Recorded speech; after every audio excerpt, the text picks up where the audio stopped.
बानू। मैं श्री मल्लिकार्जुन स्वामी high school में हिंदी शिक्षिका के रूप में कार्यरत हूँ। बच्चों, कल की कक्षा में हम लोगों ने 10वीं कक्षा के रोबोट इस पाठ के बारे में कुछ जानकारी हासिल कर चुके हैं। आज हम उसी पाठ से संबंधित और भी कुछ जानकारी हासिल करेंगे, यानी कि अगले भाग को आप यहाँ पर देखेंगे। इस गद्य भाग के अगले भाग के बारे में जानने से पहले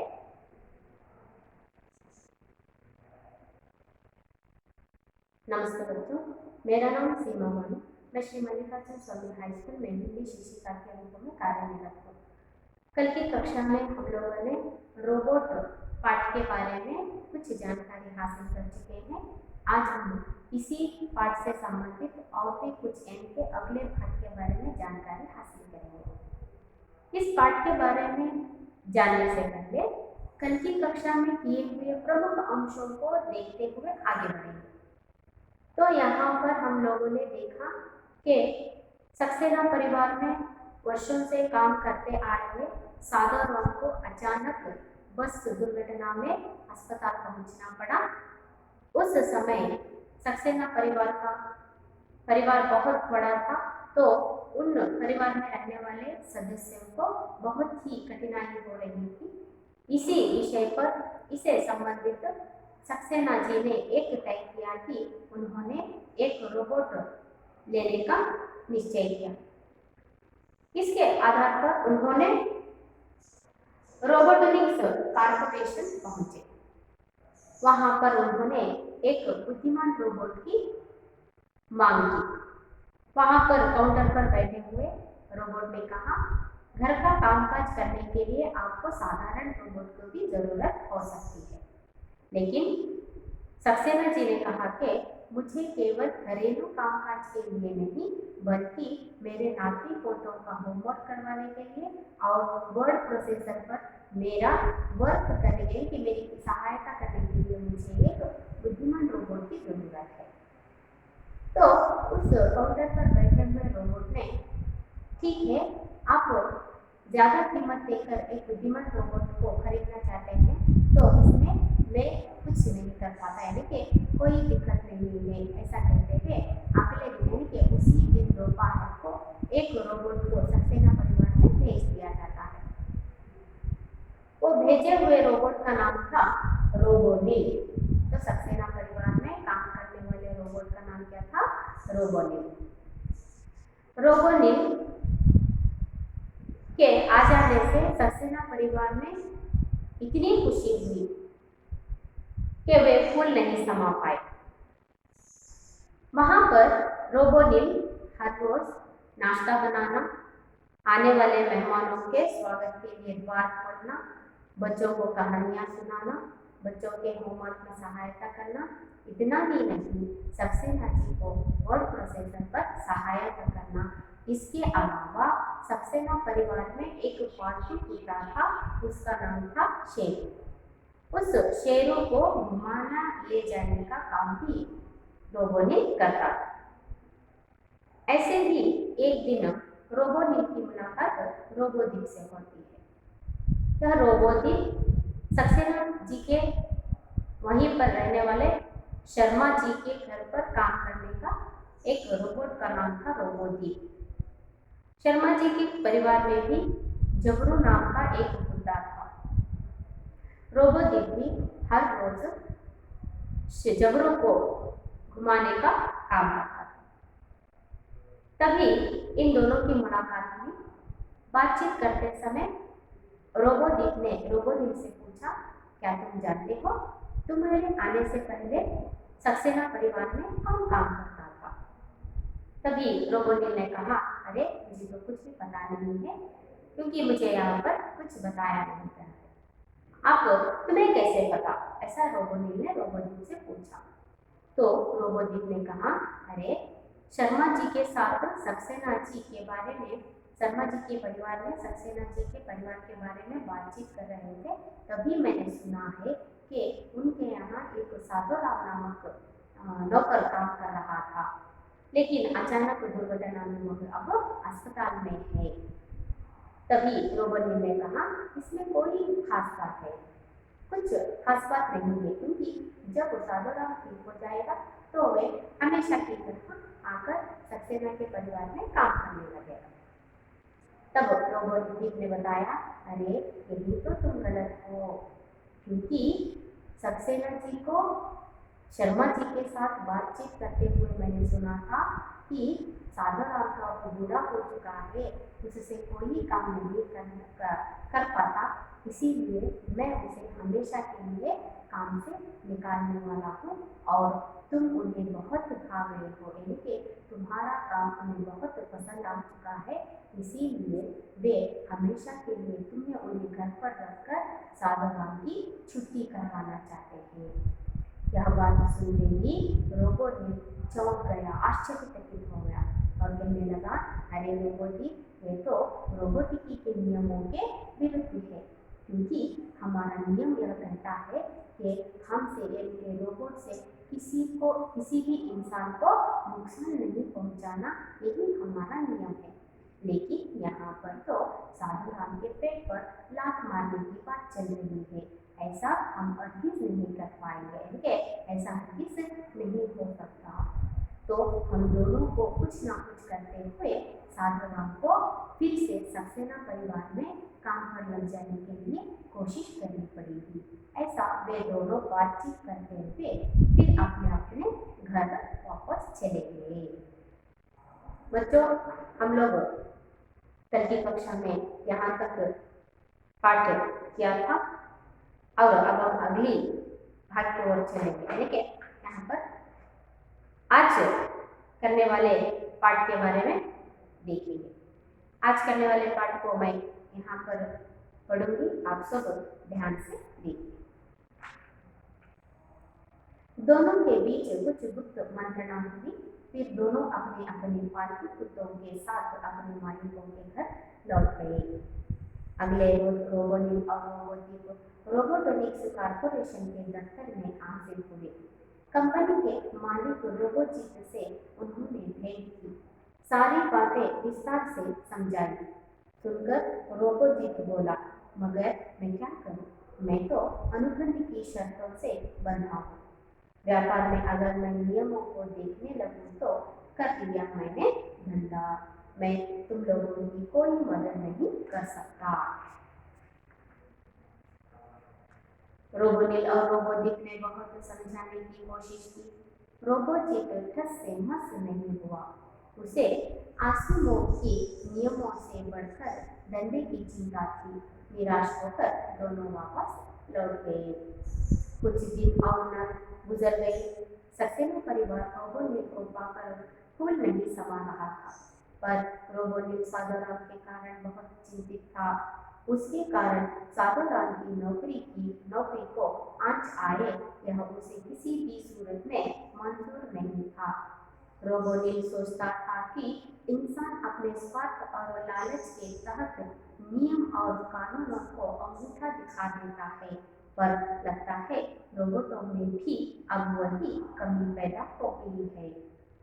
उसी रात रोबोनिल को धीरज सक्सेना ने एक विज्ञान कथा वर्ड प्रोसेसर पर टाइप करने के लिए दी। कथा संक्षेप में इस प्रकार थी, एक घर में नौकर को जो किसी जानलेवा बीमारी से पीड़ित था, निकालकर उसकी जगह पर एक रोबोट को रख दिया जाता है। किसी तरह रोबोट को इस बात की जानकारी मिल जाती है तो वह रोबोटिक संघ से संपर्क साधन कर संघ को सारी बातों से अवगत कराता है।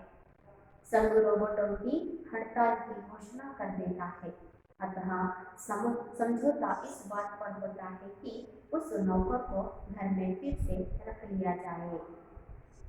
कहानी टाइप करके रोबोनिल की धार्मिक और तारों भरी परिपंथ वाली खोपड़ी में एकाएक मानो नीली रोशनी हो गई।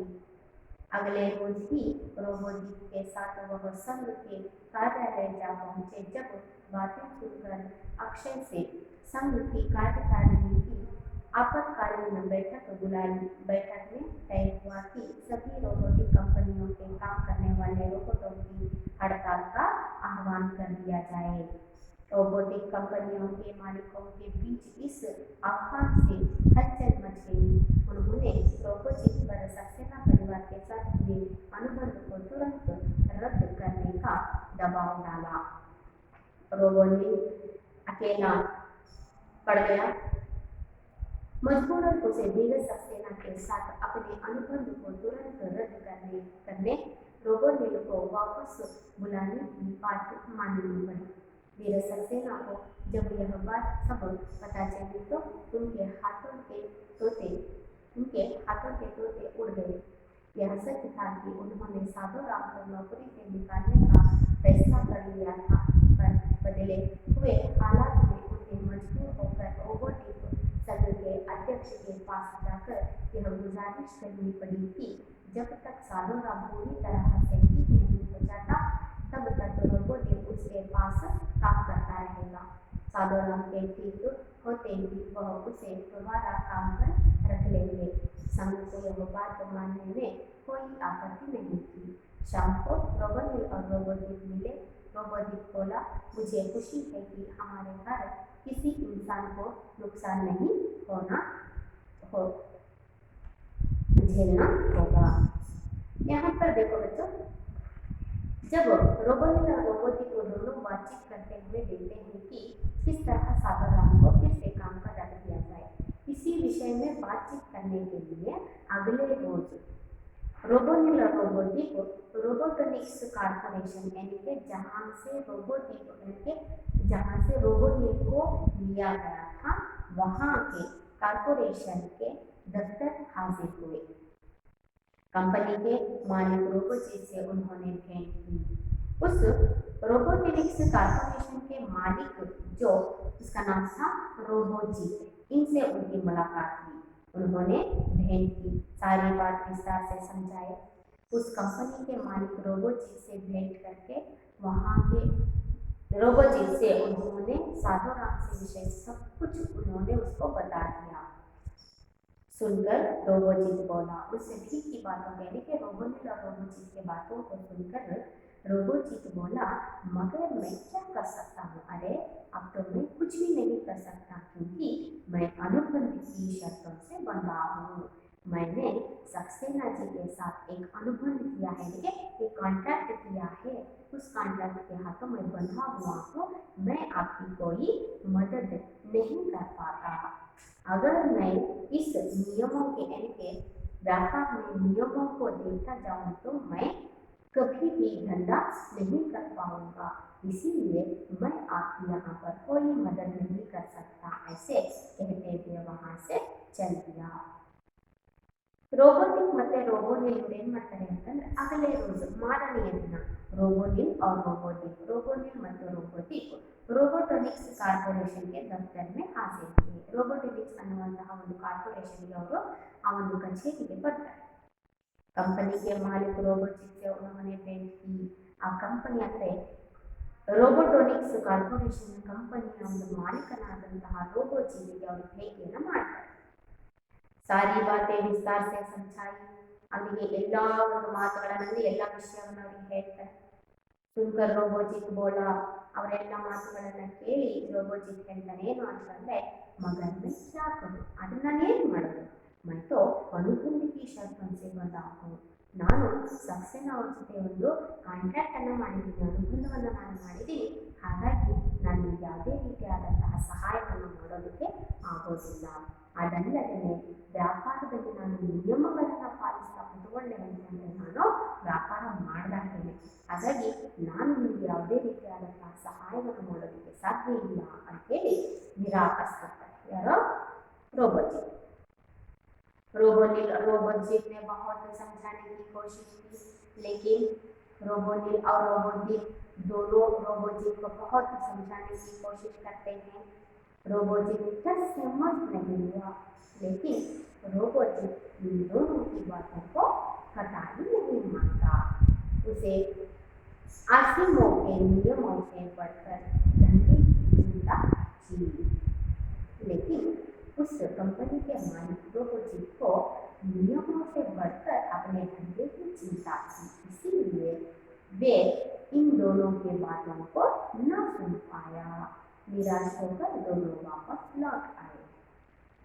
उन दोनों की बात न सुनते हुए ये दोनों इनके रोबोटिक और रोबोनिल वहाँ से निराश होकर चले गए। कुछ दिन और गुजर गए, ऐसे ही कुछ दिन और निकल गए। सक्सेना परिवार रोबोनिल को पाकर खुद नहीं समा रहा था, लेकिन सक्सेना परिवार रोबोनिल के काम से बहुत संतुष्ट था, यानी बहुत खुश था। फूले ना समा रहा था, बहुत खुश होना, अत्यंत प्रसन्न होना। पर रोबोनिल सादोराम के कारण बहुत चिंतित था। सक्सेना परिवार के सभी लोग रोबोनिल को पाकर बहुत खुश थे, लेकिन सादोराम की चिंता में रोबोनिल बहुत चिंतित था। उसके कारण सादोराम की नौकरी को आंच आई। इसलिए चिंतित था कि रोबोनिल समझता था कि मेरे कारण सादोराम पर आंच आई, उसकी नौकरी पर आंच आई, यह उसे किसी भी सूरत में मंजूर नहीं था। लेकिन रोबोनिल चाहता था कि किसी भी सूरत में फिर से मैं सादोराम को इस घर में नौकर के रूप में काम दिलवा दूं। रोबोनिल सोचता है कि इंसान अपने स्वार्थ और लालच के तहत नियम और कानूनों को और अंगूठा दिखा देता है, पर लगता है रोबोटों में भी अब वही कमी पैदा हो रही है। यहाँ पर रोबोनिल समझता है कि इंसान तो अपने स्वार्थ के लिए किसी हद तक जा सकता है, यानी कि कोई भी नियम को तोड़ सकता है, लेकिन अब लग रहा है कि रोबोटों में भी मनुष्य की तरह ही, यानी इस आदमी की तरह ही नियमों को तोड़ने की प्रवृत्ति रोबोटों में भी बढ़ रही है। उसी रात रोबोनिल को धीरज सक्सेना ने एक विज्ञान कथा वर्ड प्रोसेसर पर टाइप करने के लिए दी। उसी दिन सक्सेना जी ने रोबोनिल को एक विज्ञान कथा वर्ड प्रोसेसर पर टाइप करने के लिए दे देता है। कथा संक्षेप में इस प्रकार थी। जो भी सक्सेना जी ने रोबोनिल को टाइप करने के लिए विज्ञान कथा दिया था, उस कथा का संक्षेप इस तरह है कि एक घर में नौकर को जो किसी जानलेवा बीमारी से पीड़ित था। उस कथा का सारांश है, संक्षेप यह है कि एक घर में एक नौकर था। उस नौकर को जानलेवा बीमारी आ गई। उसे निकालकर उसकी जगह पर एक रोबोट को रख दिया जाता है, लेकिन उस नौकर को, जिस नौकर को जानलेवा बीमारी हुई थी, उस नौकर को काम से निकालकर उसकी जगह पर एक रोबोट को काम पर रख दिया जाता है। किसी तरह रोबोट को इस बात की जानकारी मिल जाती है। किसी भी तरह उस रोबोट को उस जानलेवा बीमारी से पीड़ित नौकर के बारे में जानकारी मिल जाती है। तो रोबोटिक संघ से संपर्क साधकर संघ को सारी बातों से अवगत कराता है। तभी वह रोबोट ने क्या किया कि अपने रोबोटिक संघ से किस संघ से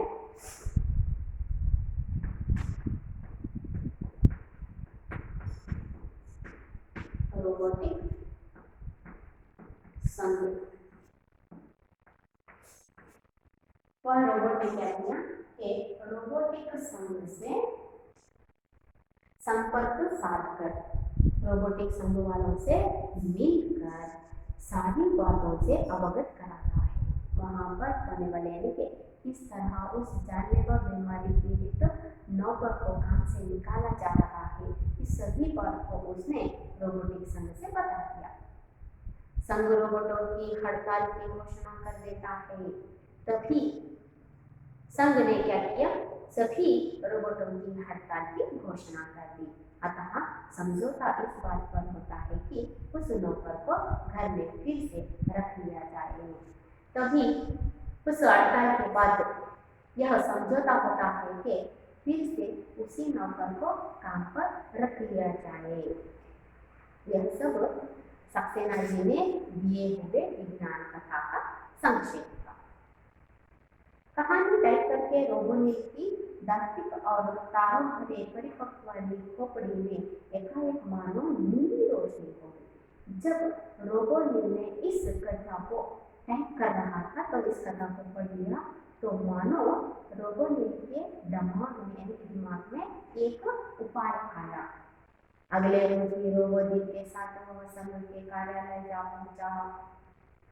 जिस तरह उस रोबोट ने रोबोटिक संघ से संपर्क किया था, उसी तरह रोबोनील और रोबोजीत के साथ मिलकर संघ के कार्यालय जा पहुंचा। सब बातें सुनकर अध्यक्ष ने संघ की कार्यकारिणी की आपातकालीन बैठक बुला ली। तभी उस संघ के अध्यक्ष ने इन दोनों के यानी कि रोबोनील और रोबोजीत की बातों को सुनते हुए वहां पर एक आपातकालीन बैठक बुला ली और बैठक में तय हुआ कि सभी रोबोटिक कंपनियों के काम करने वाले रोबोटों की हड़ताल का आह्वान कर दिया जाए। तभी वहां पर बैठक पर ये तय किया गया कि एक हड़ताल करवाया जाए। रोबोटिक कंपनियों के मालिकों के बीच इस आह्वान से हलचल मच गई। उन्होंने रोबोजीत पर सक्सेना परिवार के साथ हुए अनुबंध को तुरंत रद्द करने देने का दबाव डाला। तभी वहां पर एक हड़ताल शुरू हुई। तो इस हड़ताल से रोबोटिक कंपनियों के मालिकों में हलचल मच गई, यानी कि उन सभी को हलचल मचने लगी। तभी रोबोजीत पर सक्सेना परिवार के साथ तभी संघ के अध्यक्ष ने तय किया कि रोबोजीत को सक्सेना परिवार से जो भी अनुबंध किया है, जो भी कॉन्ट्रैक्ट किया है, उस कॉन्ट्रैक्ट को रद्द करने का दबाव डाला गया।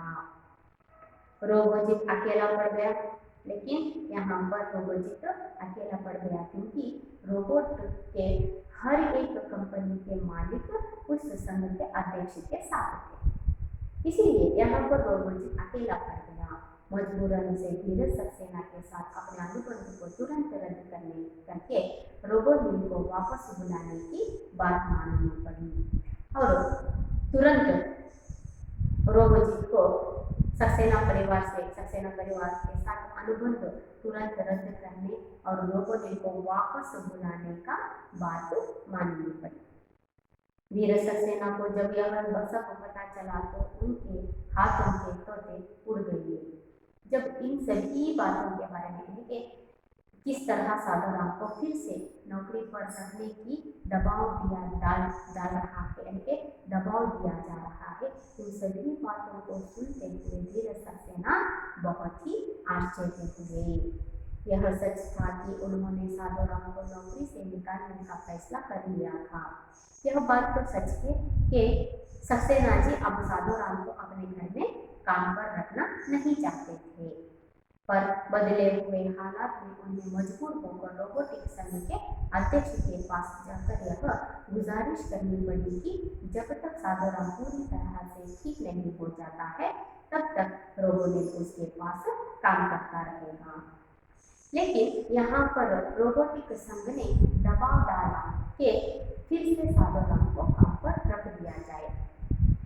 यहाँ पर सक्सेना जी को कोई रास्ता नहीं था, इसीलिए उन्होंने साधुराम को मजबूरन फिर से घर पर काम पर रखने का आदेश दिया गया। लेकिन साधुराम के ठीक होते ही वह उसे दोबारा काम पर रख लेंगे। संघ को यह बात मानने में कोई आपत्ति नहीं थी। लेकिन साधुराम ने क्या किया, रोबोटिक संघ के अध्यक्ष से जाकर कहा कि जब तक साधुराम ठीक नहीं हो जाता तब तक रोबोनील यहीं पर काम करता रहेगा। जब साधुराम पूरी तरह से ठीक हो जाएगा तो साधुराम को फिर से काम पर रख लिया जाएगा। इतनी अनुमति देने की गुजारिश उस संघ के अध्यक्ष से सक्सेना जी ने किया। तो सक्सेना के इस गुजारिश को उस संघ के अध्यक्ष ने मान लिया। शाम को रोबोनील और रोबोजीत मिले। उसी दिन शाम को रोबोनील और रोबोजीत दोनों की मुलाकात होती है। रोबोजीत को बोला, तभी रोबोजीत बोलता है, मुझे खुशी है कि हमारे कारण किसी इंसान को नुकसान नहीं झेलना होगा। अरे रोबोनील, आज मैं बहुत खुश हूँ क्योंकि हमारे खातिर किसी भी इंसान को नुकसान नहीं झेलना होगा, क्योंकि हम लोगों ने साधुराम को फिर से उसकी नौकरी दिलवाकर रोबोटिक नियमों को पालन किया है। हमने कोई भी नियम को अनदेखा नहीं किया है। आज मैं बहुत खुश हूँ कि साधना को मैंने फिर से नौकरी पर रखने का कार्य दिखाया है। तो बच्चों, आपको पाठ समझ में आ गया ना? देखिए, यहाँ पर मनुष्य अपने स्वार्थ को कोई भी स्वार्थ के लिए कोई भी नियमों को तोड़ सकता है, लेकिन यहाँ पर रोबोट अपने नियमों को न तोड़ते हुए फिर से साधु राम को सक्सेना परिवार में काम पर लग जाने के लिए वहां पर दोबारा उनसे संघर्ष करते हुए साधु राम को फिर से काम पर करने का अवसर दिया। बच्चों, अब हम इस पाठ के अभ्यास अंश में कुछ व्याकरणांश दिए गए हैं, उनके कुछ व्याकरणांशों को देखते हुए आगे बढ़ेंगे। यहाँ पर निम्नलिखित कारकों को चुनकर लिखिए, ऐसा दिया गया है। निम्नलिखित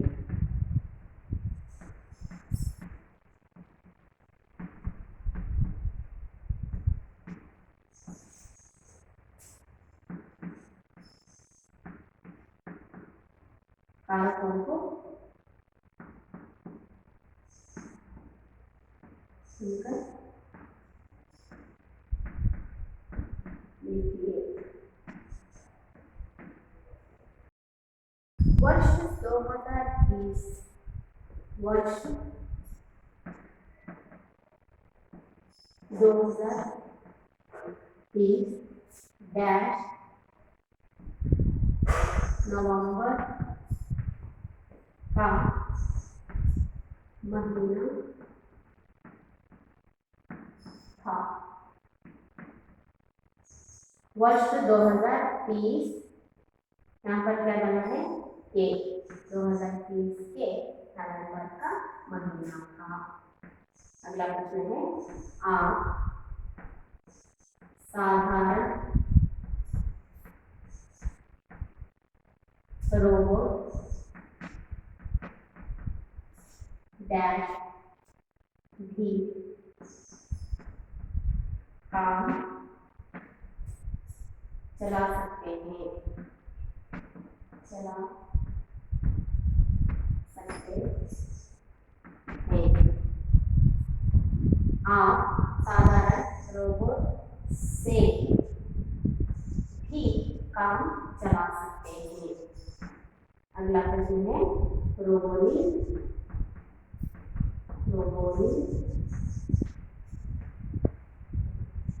डैश घर में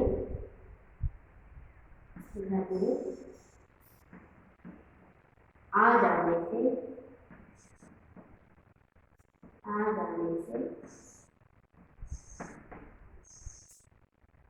सभी ने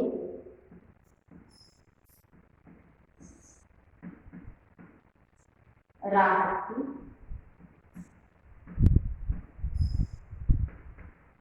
सांस ली।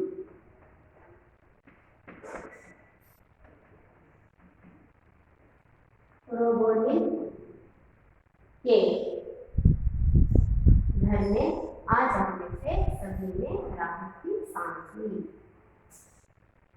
अगला प्रश्न है, रोबोटों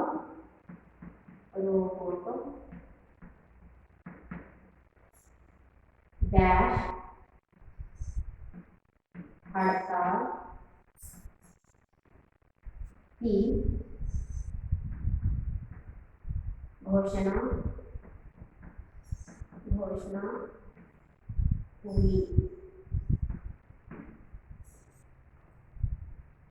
रोबोटों डैश हड़ताल की घोषणा हुई।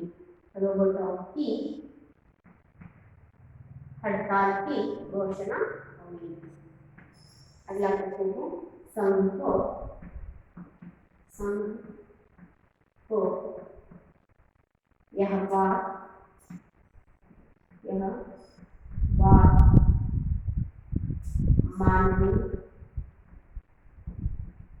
मानने डैश कोई आपत्ति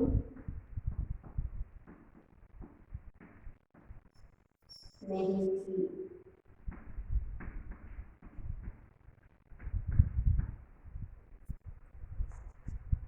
संघ को यह बात मानने में कोई आपत्ति नहीं थी।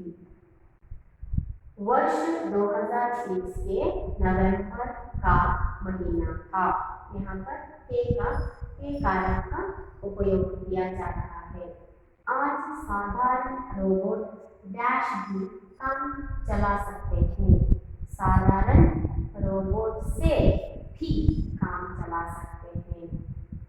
रोबोट ने डैश घर में आ जाने से सभी ने राहत की सांस ली। रोबोट के घर में आ जाने से सभी ने राहत की सांस ली। रोबोटों डैश हड़ताल की घोषणा की। रोबोटों की हड़ताल की घोषणा हुई।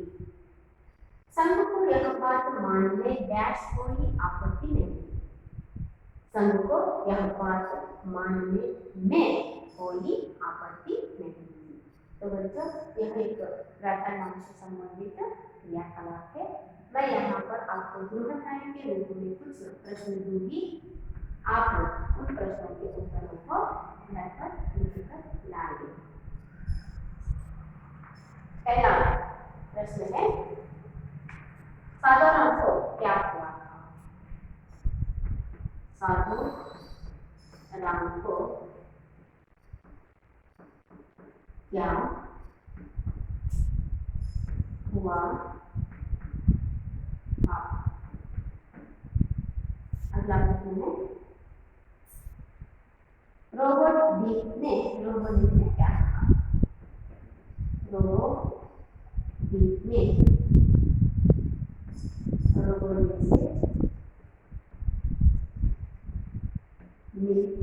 से क्या कहा? पहला प्रश्न है साधु राम को क्या हुआ था। अगला प्रश्न है रोबोट से क्या कहा। जो भी मैंने यहाँ पर प्रश्न आपको दिए हैं वो आज के पाठ से संबंधित है। आप लोग इस पाठ को फिर से एक बार पढ़ लीजिए। आज के अगले